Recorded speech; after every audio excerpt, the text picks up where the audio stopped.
right, what's up, everybody? Uh, I'm gonna go ahead real quick and apologize for the sound quality. I don't know how well you can hear me. Um, I don't have a mic, and since Sean is here with me, um, What's happening, Will? Hey, Will. so yeah, we pretty much just hung out today and went to his daughter's job. We got some steak. That was good. Um, we had a real nice day, I think, and ended up going to the gym uh, the last hour before they closed. Um, but so Sean, last night I I went live and I discussed the case against your adopted mom, right, Right. Martha Ann. Yep. Um, and needless to say that my listeners were pretty much as shocked as I was when I first heard it, when you first started telling me this stuff. Um, so Bob um, Bob McClancy, he was your stepfather, right? Yes. Your adopted mom's second husband. Yep. Since I was 14. Okay. Um, so can you guys hear okay? Boston Hippie, what's up? What's up, Megan? Let me know if you can hear okay. Hopefully you can. Anyway, so yeah. So how close were you to Bob? We were pretty close. He kind of took on the normal stepdad role. Uh, he was a Marine, so I had to take a year ROTC in high school, and he kind of did that with me. Um, when was with him, we went fishing and all stuff normal kid and stepdad would do. Right on. Um, and so how old were you Well, when he came into your life? yeah, I was a teenager. I was probably 14 when my adopted parents got divorced. Uh, and Bob became my stepdad.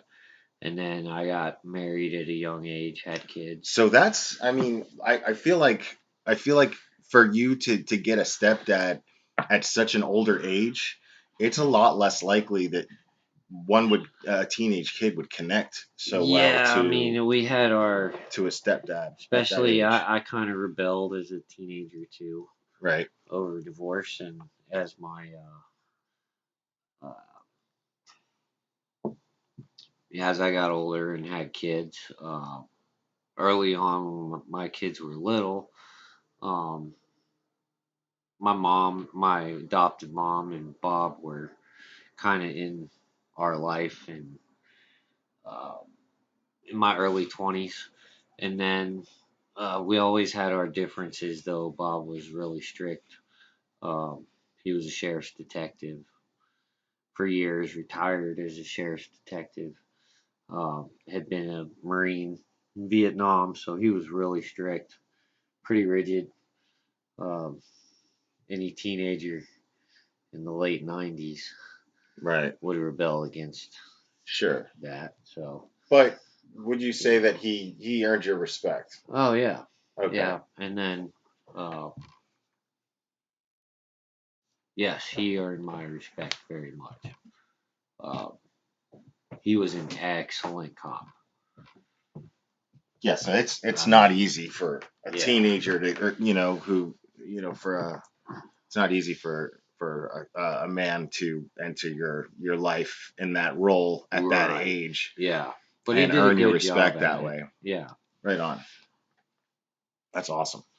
he took Um, good care of my mom.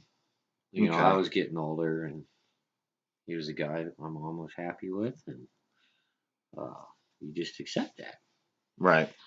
So, Yeah. I mean, I was talking yesterday, and I was trying to describe you as best as I could to everybody, and I um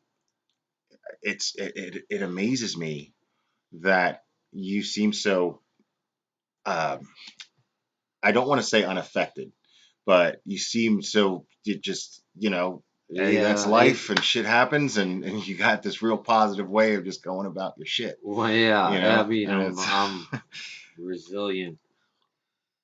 I'm a resilient person.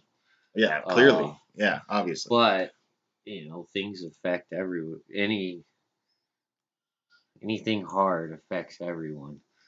sure, Um, you kind of just go with it, and you can either rebound or come back from it or not. yeah, Uh, but I think when there's questions, it's got to be answered. You kind of got to deal with them. yeah.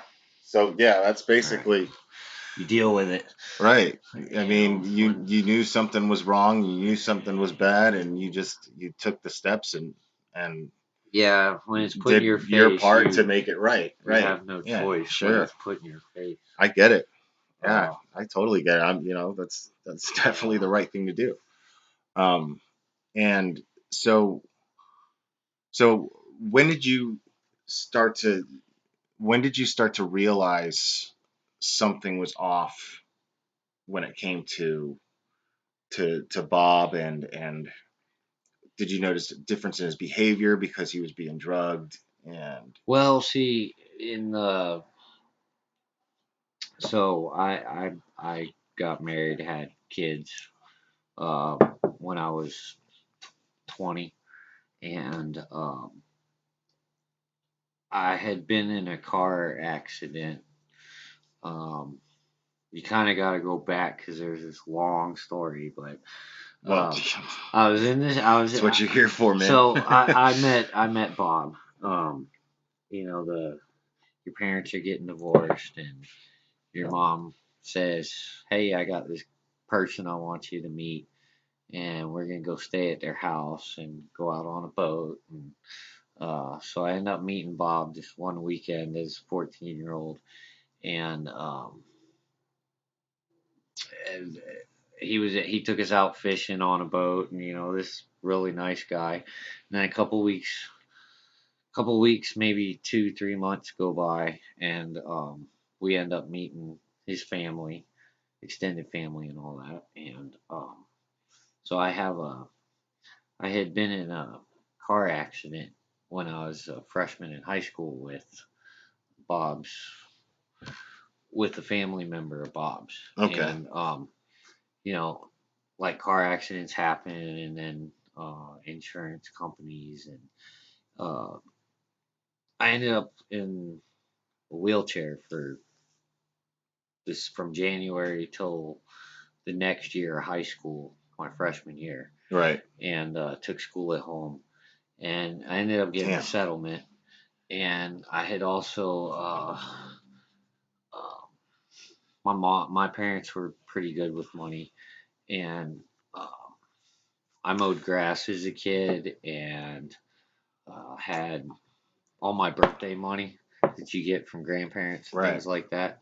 Instead of spending it, my mom would put it into the bank, and then you'd eventually buy stock and save your money. Like O- that was what I was taught from a little kid. Was like, Right. So let's pause. okay, Let's pause so for a second. Tell me just a little bit, just to kind of paint this picture a little bit so what? better. How was your upbringing like? What was your upbringing with your mom like, as far as, Mm, because she strikes me as some married. I have this money that I had gotten from a car accident. right. And at this point, my mom and Bob, but my mom had always been the guardianship of this money. And into I like dig into it, and my mom, when I was 18, took it out of guardianship and put it in her name. Okay. Okay, she, I come way So she years later so to she fucking find out. stole it. Yeah, years later I find out she bought her house with it. But Wow. basically, so what I did back in when I was in my early 20s, mid 20s, I tried to sue my mom. when I lived in Florida and she lived in Tennessee. Okay. That kind of messed up the relationship between me, my mom, my adopted mom, and my stepdad. Okay. And then just we kind of, we'd see each other every couple of years, and they'd see the kids, um, and then we had talked on the phone back and forth a lot. They were living in Tennessee, and we lived in Florida. And then Bob passed away, and you know, so we had a good relationship. But I wasn't when Bob died. I lived in Florida, Right. and we weren't on. I didn't know that he was that sick. Right. So Like you I knew didn't. he was sick, Okay, and but my you mom you were had. just hearing stuff I from was just family and hearing, stuff like that. yeah, that So you from didn't. my Yeah, mom because that you he were in was going to Florida. the Yeah. hospital, So you would hear about things happening, but you didn't get to right. see them because you were in Florida And and they it were would be here. the Right. I occasional got you. phone call from my mom that would be every so many months, Sure. Okay. So, but that's the relationship of that. Um, okay, I was I was born in uh I grew up in Florida. I grew up Where were you to born? well, so I was always told I was born in Florida and I was adopted. Right. I was adopted by my mom and my dad, and I came from a uh, Catholic or charity. Um, and my adoptive dad, he won county commission seat in our county. He was the youngest politician to win county Okay. commissioner or mayor at the time. And 2 days later, after he won that, they brought me home from the adoption Okay. place. I was a month old, Wow. and Okay. Okay. uh, from that point forward, I was like in the newspaper. Like the day they brought me home, I'm in the newspaper Right. of the politician's kid, Yeah. Yeah. and so on. So, and they're very, very Southern Baptist children are to be was seen it and a not was it a heard. loving environment? You're, it was loving, but in the sense of um, everything has to have a perfect image outside, Mm-hmm. and if not, like you're gonna get your ass whipped, like Okay. belted down, and No uh, shit. Okay. yeah, it's a real So it was strict like Southern if Baptist you embarrass upbringing. this family, you're getting your Period. ass. Like, Okay. and then you went like you were part of everything. Like you were at church every time the door opened. You were like I had to do, like you did cotillion, where you went and learned to eat right and Right. where your forks go and What? how to dress nice and walk proper. It's just a bunch of bullshit. Clearly. But But yeah, yeah, so they're Jesus. grooming, like it's Dude, just like when I hang out with you, I don't stuffy, get any of that stuffy, shit. Like I don't like see stuffy it, I people. don't sense Yeah, it. because you It's rebelling. right. Yeah, You yeah. It makes rebelling. it makes sense. Yeah, when you explain it that way, it absolutely makes sense. I've got a question from somebody in the chat here. I'll go ahead and ask it because I'm curious about it myself. From Iris, she's one of my mods actually, um, and one of my favorite people. She's dope. Um, was she two completely different people? One person at home and another in public. Yes. Well, uh, kind of not as bad as Mommy Dearest, but uh, pushing it, I guess. I've only watched so much of Not that quite of it, movie. right? Not Yeah. quite as dramatic or Right. right, but pretty much the same kind of mo. Well, Yeah. yeah, I got you. Yeah. Wow. So she and Like when you got grounded, I would get grounded for a B, like a B in school. And when I say grounded, that meant like you're gonna sit there like in the silence for like 2 weeks straight, and What? you can eat. You know, they'll bring you your plate, but you ain't watching nothing, nothing. Like no, they catch you. You listen to the radio, your ass in trouble. Yeah, Wow. you know, it's strict. Yeah. You Okay. know, and you used to think of it as, hey, boys need like lots of discipline, but when you get older and have kids and So think for were yourself, you you don't raise your kids that way. obviously you were shocked and surprised to hear about what happened to Bob when it happened. Were you surprised to know that your mother was capable of something like that? Well, I didn't know any of that. I didn't know like when I found out. My mom called. I lived in Florida.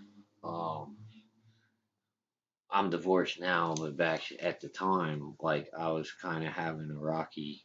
We were having a rocky time, and my mom called one day out of the blue, and she was said that Bob had passed away. He died. Um, he died of a heart attack, and then sometime later, she had said that he died of he had a stroke on the way to a hospital, and but at the time he had a heart attack, and uh, I was having a rough time in my life, but I got in my car and drove from Florida to Tennessee and went to Bob's. I showed up the morning of Bob's funeral. Okay.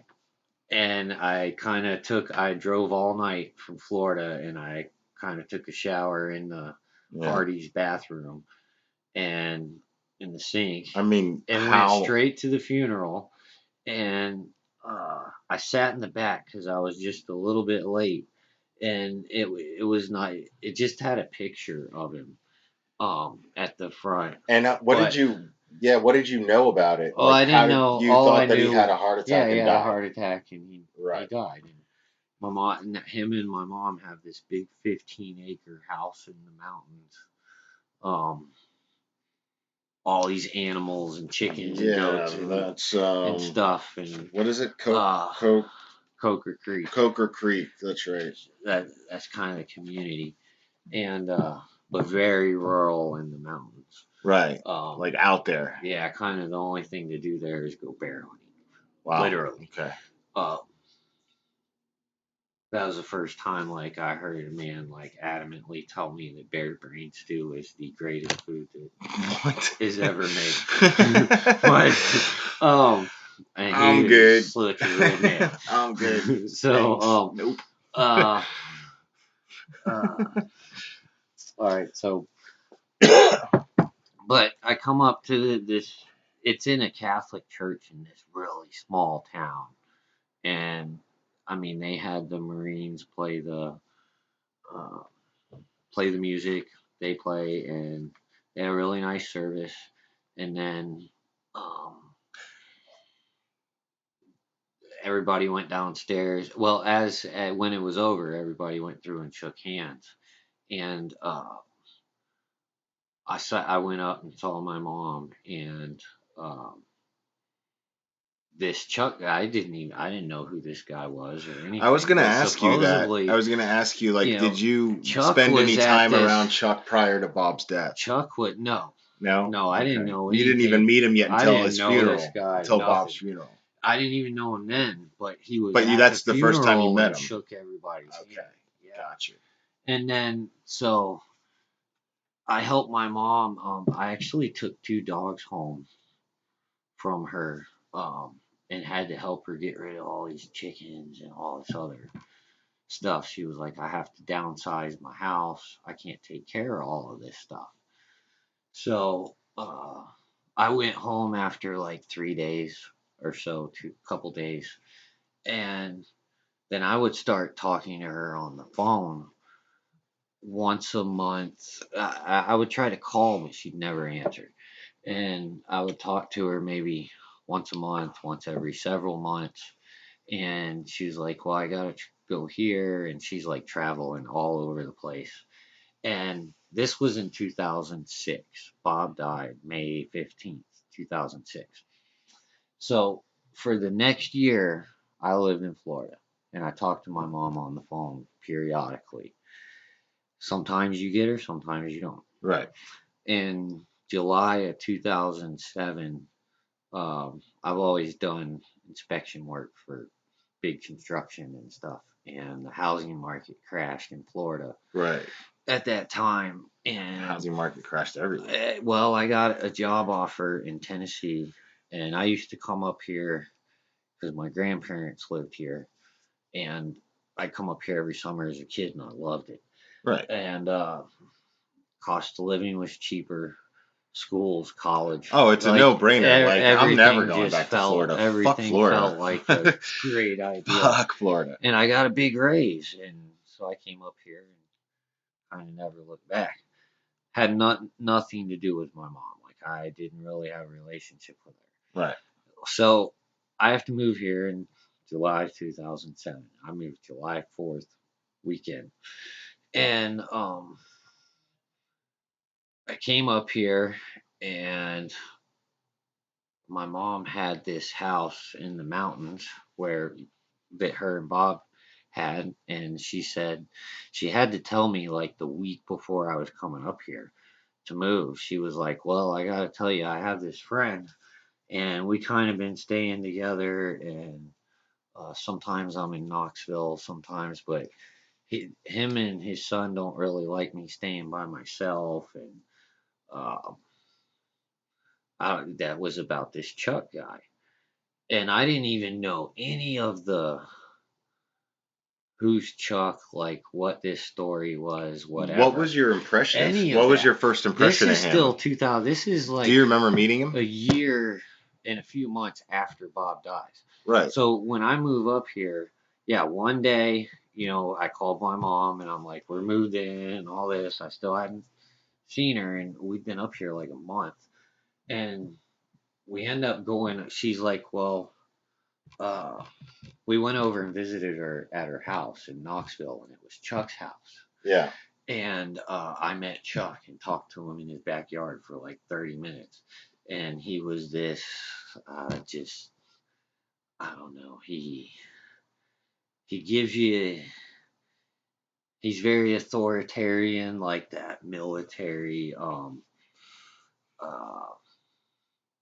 but he takes it to another level. Right. The Of level just of the level someone, of I'm an asshole. and right. Like, Well, the and level of respect my someone, because authority and what he I never saw say. any combat. He Well, so that so too, he was yeah. full of He's shit. So overly, he he overcompensated. overly compensates. Like he Right. has an He office had in his mad house military envy, like that makes badass him look envy. like he's the And so general. right. Yeah. Uh, he's got shells and medals everywhere in his office, And they're all like fucking forged. Like they're and all everything. fake. Yeah, That's and fucking insane, I dude. went to their storage unit and ended up during my having to help do this. I end up with like 3 boxes of just bunch of Worthless fucking medals, dude. medals That ordered off of mean Amazon and wow. eBay, and you can buy medals all day long. Like Sure. you can buy all of it you want and dress up and run That's around, what this guy but you fucking did. Yeah. cannot profit, Right. which is what they did. Right, right, right. And there's assholes out there every day doing it, and they're getting free meals, and they're just playing Wow. pretend, and it's like stolen valor. Uh, but so um, so I end up meeting Chuck, and okay, so this is where it gets Chuck. So this is in 2007 when I meet Chuck, and I I have a son that's born um, in 2008. I had seen my mom between 2007 and 2008 maybe 3, 4 times. Um, and I would see her for 30 minutes at a time because she'd stop by, or we would stop. I think I even saw her at the grocery store one day. So it wasn't like a great relationship. But my mom had a motorhome and she wanted to take my kids, which were young, they were elementary school age, and then I got a baby. Yeah, I And remember going over that last night. she'd That want to take my kids to go camping or to a baseball game, and I would always make an excuse because it just didn't. She didn't know my kids. right. I didn't know Chuck. They didn't. I didn't know Chuck for nothing. He just. I didn't know any of this stuff. Well, um, uh, one day my dad in Florida, my adoptive dad, got this. He had a fax machine, and he got a fax from some random person that we find out later worked with my mom. But there was this story that was released in the the Knoxville Journal, which is a small paper, editorial type paper, and it was this weird story about this man that had been charged with criminally negligent homicide. He Bob was there was a guy when Bob passed away. Um, his friend was at the house, and it was Chuck, and Chuck waited 2 hours to call 911, and then we called 911, and the detectives came, and uh, So he waited. so Yeah. he waits 2 hours. He waits I two remember you hours. telling me. You told We read me. this article one day, and like I had just got done telling my mom, no, you can't take the kids for the weekend. Right. And we read this, and uh, the whole little story just sounded really weird.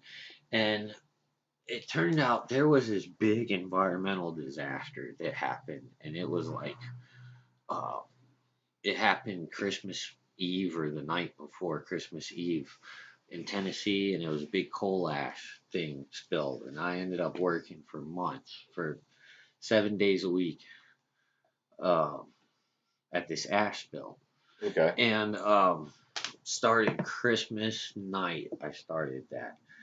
Like 2 day, a week later, we have been working 7 days at 15 hours a night. And my mom called and she wanted to take my kids for the weekend. And I said no. And she cussed me out. And we didn't talk on the phone again from 2008 until 2012. Right. So for 4 years, I didn't talk to my mom. But it came to find out, like, months later, my mom's the one. Well, my mom's the one that stopped. You know, we that was the end Yeah. of the communication. Right. And I had still been asking her about this money. I could never take my mom to court in Florida because she would never show up. So Right. I ended up like wasting money as a 20-something-year-old person that didn't have it to try to see my Yeah. mom. So it went away. And all right, so uh, the whole thing, it was just a weird story, and the way that story had read in the Knoxville Journal was, they called 911, and um, the detectives come, and they kind of look at Bob's body, and it's placed there. It looks like it's placed there, not laying there naturally. And they start talking to Chuck, and they had him. His other charge was lying to the police. So I Okay. guess he was, telling the Yeah. story.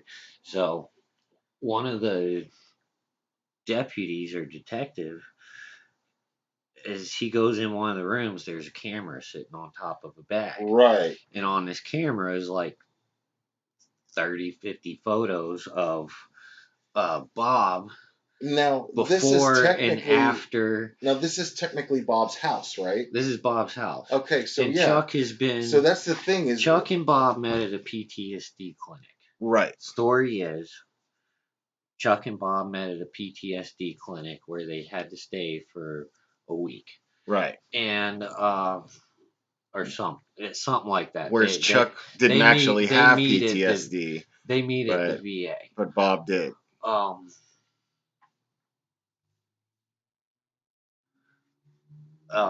So they meet at the VA.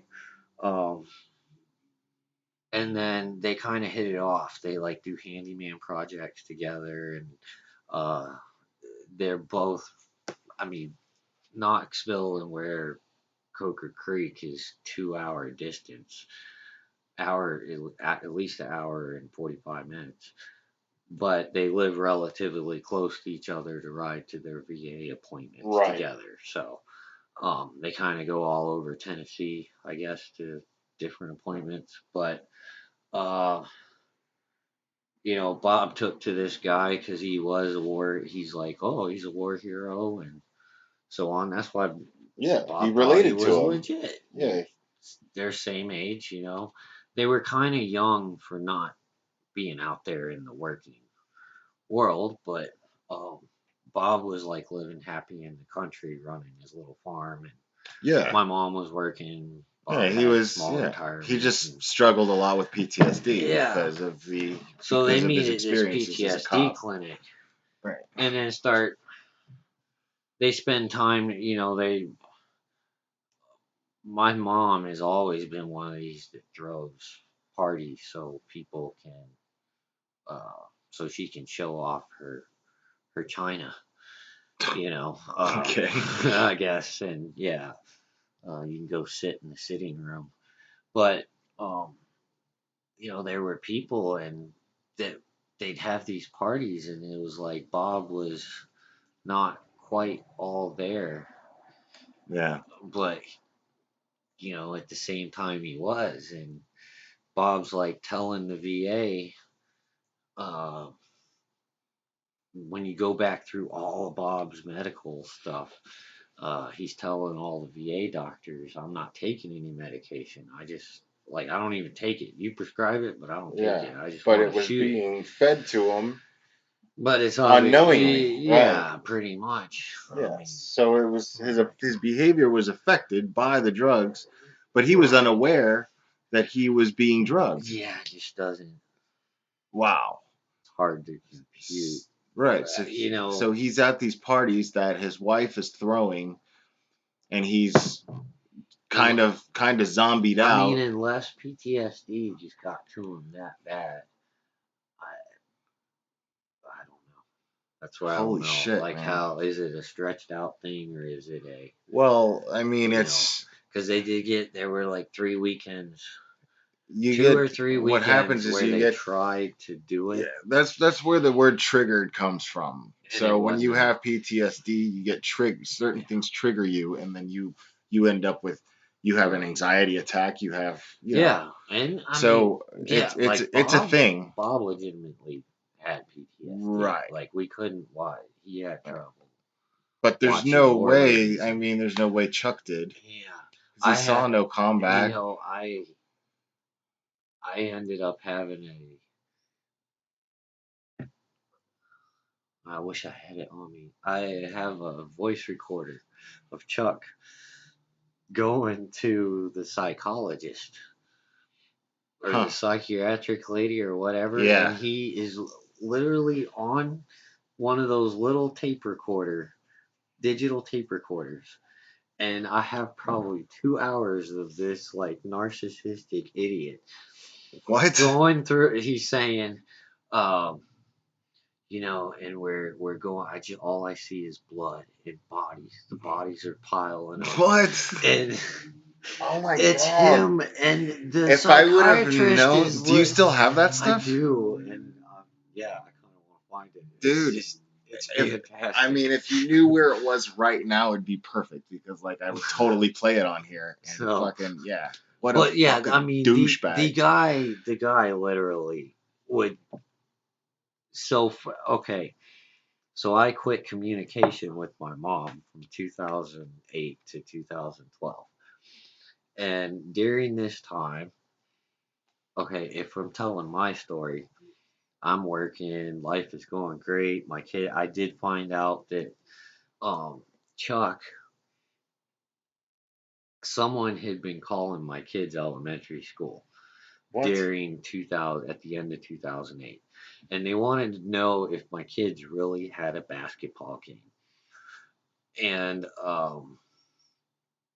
if my daughter was on the basketball team, and it was Chuck, like they were trying to see if we were lying about not letting them see our Fuck, dude. kids. Yeah, well, that was weird.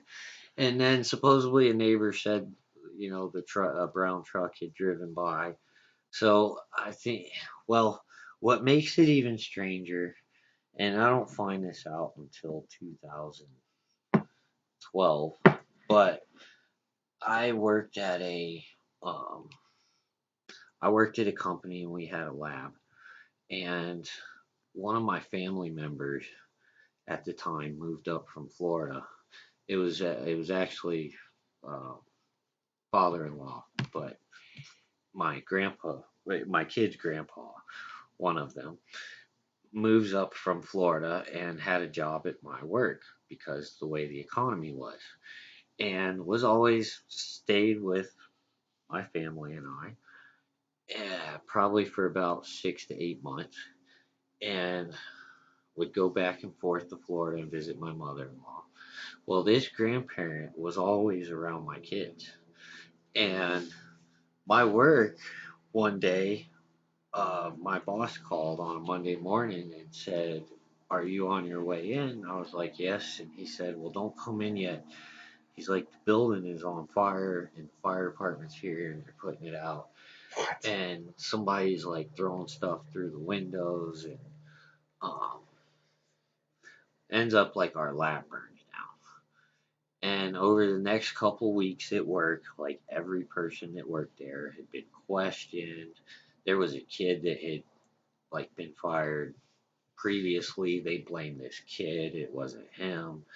There was this whole And big this was thing, where and we you never worked. heard This it. was This where is you where I worked. worked, and this is where my father-in-law, where my kid's other grandpa works. Okay, A right. good grandpa.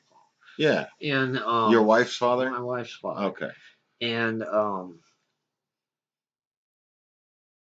this is after the time that I had that my mom had hung up on me Right. and cussed me out and didn't want to talk to me ever again about her grandkids.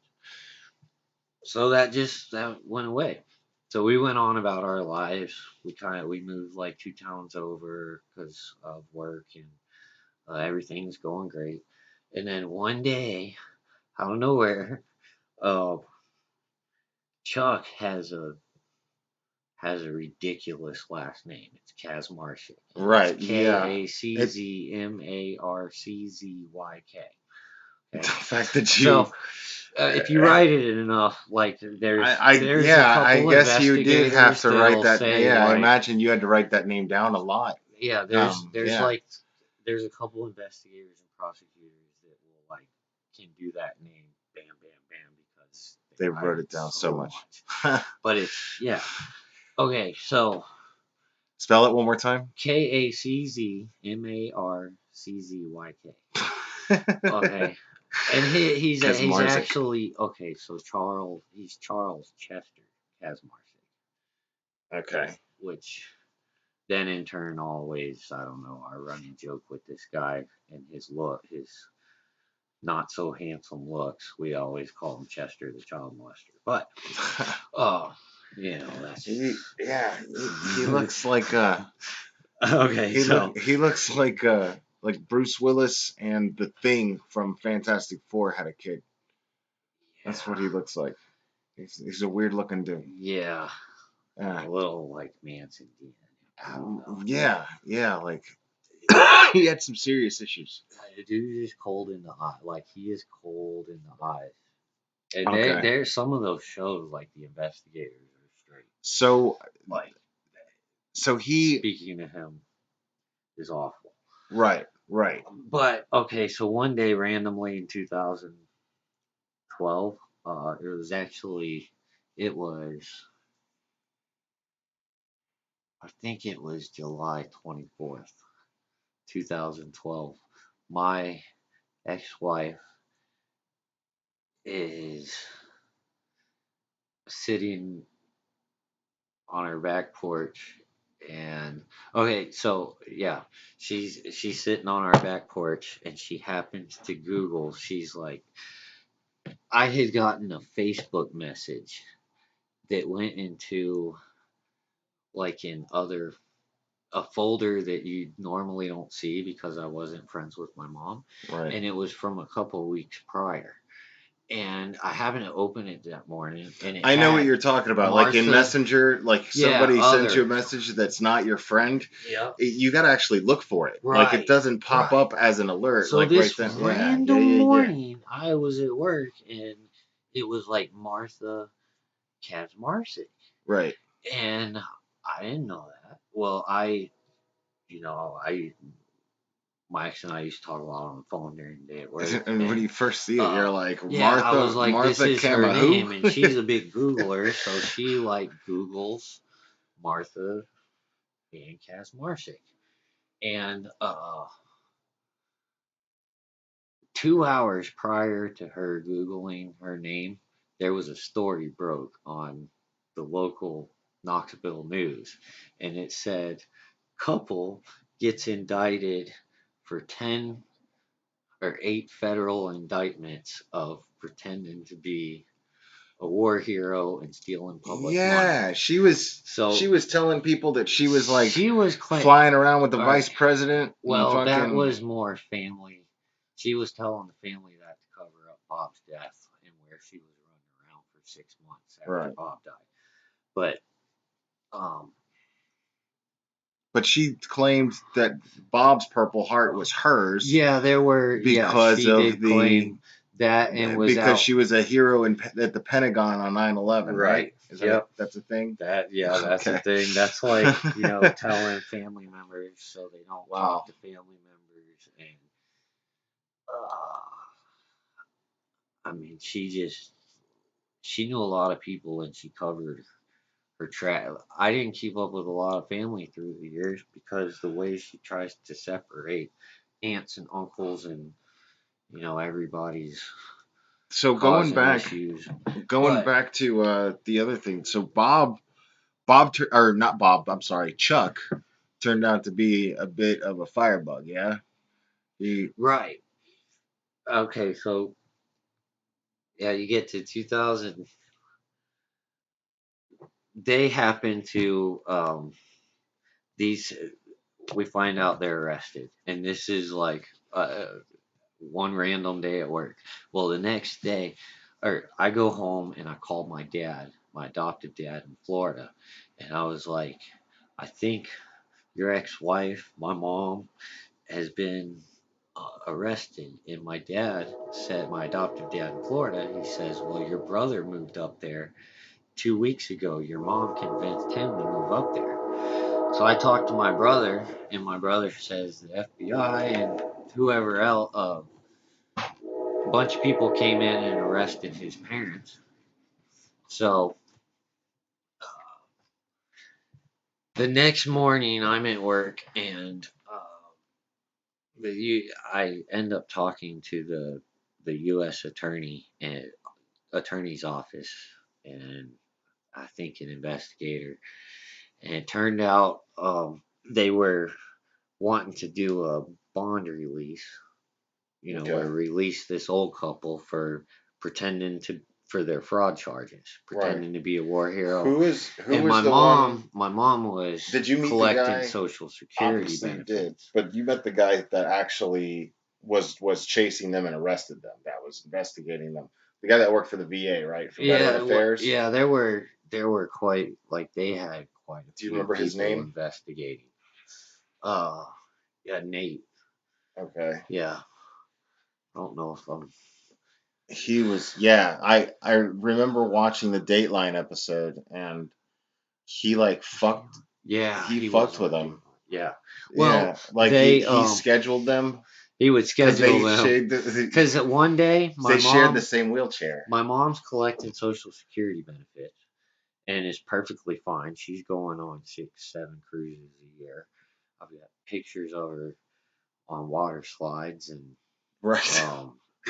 just they're going Disney But World. she's supposed to They're be. going all over the country to But she's different supposed to be veteran groups. handicapped, 100% 100%. handicapped. And then Chuck is getting 100% disability because he has 2 Purple Hearts and 2 Silver Stars. Well, yeah, And on paper, yeah. and well, his license plate on one of his Corvettes, one of Was a his Purple Corvettes Heart. was a Purple Heart, Yeah, I've seen and those. they could handicap right up front. What the You fuck, dude? know, What balls on this fucking guy, dude? he Like, literally would pull up to the convention of the I crews could that just he picture this served asshole with, just pulling up that somewhere in he his served Corvette. with, like the people that flew the planes he was with. Right. The stories from them, like this asshole pulled up in the front handicap parking spot while the real dudes that got hurt, like at their Wow, dude. reunions, Wow. and he would hand out So, flags to like widows. yeah, yeah, at their funerals, yeah. Yeah, he was in the parade. He was in the If parade here. In the parade, the Veterans Day parade in Knoxville as the Air Force's top man. And then the way he did their fraud, the initial thing that happened that sparked that was he went to the University of Tennessee and went to speak at he spoke for the ROTC and a bunch of kids, right, and he told all these stories, like these war, just absolutely bonkers war stories. right. All of And them fake. Yeah, well, because like he never saw. some of it was According to pulled. this thing, Some he of it only was saw like. pulled from Chris Kyle. Some like he used Wow. some So people's he stories. stole.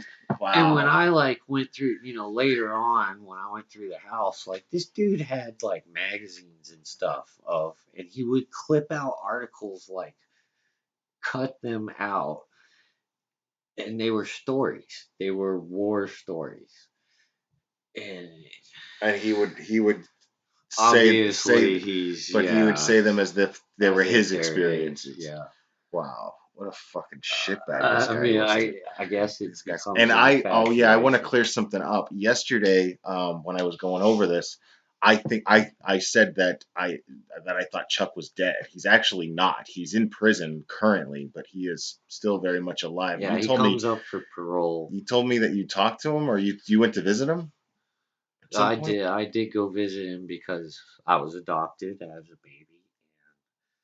At the time, a couple years ago, I was heavily in this search about who's your where. Any desire to help you whatsoever, or was he a total dick? Yeah, no, he was really nice. I Like mean, I think he was just understandably, but really happy that like somebody came in there and bought him shit, right? Cheetos and shit. But uh, absolutely zero remorse. Like he like the guy is a creep, and he's currently educating everyone there, earning time and Oh educating wow, people to get their GEDs. So wow, he's a teacher of our criminal youth. Jesus Christ! So the guy's a total sociopath, and he's in Yeah. there helping rehabilitate And my people. mom, she's How's currently how's that? she currently keeps a facade of I'm crippled and broken, and pled guilty to being completely healthy and stealing money. And she even went into her guilty plea and sentencing with a walker and a back brace. And to this day, What? she is still like it has gone negative, and she looks way So downhill. so just to clarify, she pled guilty to and admitted to collecting benefits under false, for being handicapped and admitting that she's not handicapped. Basically, Right. she admitted in a court of law that she Is not handicapped. Yes, and then And took 18 months. still walks and still Took rolls around in a 18 wheelchair. months in Martha Stewart's prison. 18 months is what she got for that.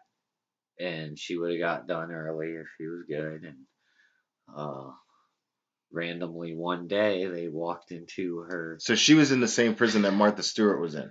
Well, she was for a certain time. Right. And then Wow. as I had like gone through all their stuff and the prosecutors and everybody got all their stuff together, they went and talked to Chuck and they brought Chuck in to a court, and in 3 hours they brought Chuck from federal prison in 2013. My mom went to prison January 1st or January 11th of 2013, and in March I was in Florida at the time. I moved back to Florida for 6 months after I'd dealt with my mom, and we were in Florida. It may have been,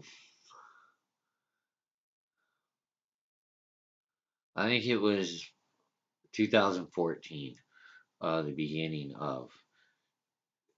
A investigator called me in Florida and said, "Can you come up here in a day or two? They're gonna charge Chuck with um, Bob's death Now, is this and the first time? conspiracy." The first time? Hmm? Yeah. So back in 2006 when it happened. No. You're saying this is in 2012. This is like 2013, 13. 2014. Oh, okay. My mom and Chuck are in prison for fraud. Right. Okay, and what had happened from August from August of 2012. So they were already in prison for fraud. From August to And 2012. now they're about to be charged for murder. Well, your mom not just yet, but Chuck is. My mom and Chuck pled guilty to the fraud. Because of the evidence that you what provided happened, the right. police with. What happened was, or the TBI, right? My mom and Chuck got charged with fraud, and they pled guilty. My mom, Chuck stayed from the time they arrested him. He stayed in jail. He didn't come out for his court or anything. He went ahead and pled guilty right away and wanted to start his time. For Bob's murder? For fraud. Oh, for fraud. For fraud. Right. Okay. Then my mom was going to fight it, and my mom got an attorney. Now yeah, she was trying to sue the VA. This was before. Okay. This is Bob's death. That was back 2007. This is a completely different case. Okay. This fraud thing. Right. They've moved on with their lives. They're living it up to the tune of they've stolen $800 and some thousand from the federal government since Bob died. From 2006 until 2012, they've been living it up. Right. And just vacations, just and thousands of dollars, motorhomes and cruises. On top of that, yeah. They have a FFL. They have a federal firearms license, and they have like 70 guns. Right. Because they sell guns. And wow. They get arrested, and they go for first appearance, and my mom ends up getting out. She's an elderly lady, supposedly, never been in trouble. They let her out on house arrest. Right. So my mom's on house arrest, and I got to go back and forth, get her stuff, her food, and she's got to start cleaning her house out because she's going to prison. So she ends up fucking and up, and then she gets arrested for fraud. Years. And so her punishment is to fucking go on house arrest. She's got to be stuck on house arrest. But you're the one until court. But you're the one who suffers for it because you got to start fucking running errands for her. Yeah, I mean, she can go they let you go to the store once a day, or she immediately started going to church. That would fucking infuriate it's your me, mom. dude. And my mom took her first husband, my dad. Like, she had all my kids' stuff, all my baby stuff, my brother's stuff, her first husband's stuff. Right. grandparent stuff. She's the lady that kept the family heirlooms. So you start getting stuff, and she ends up finally pleading guilty and going. I dealt with my mom. She was a really neat hoarder with two houses, so she had a lot of stuff, and Stuff that you it got just stuck with. she documented Yeah. everything I had. As I go through it, there's like 2 weeks after Bob died, my mom and Chuck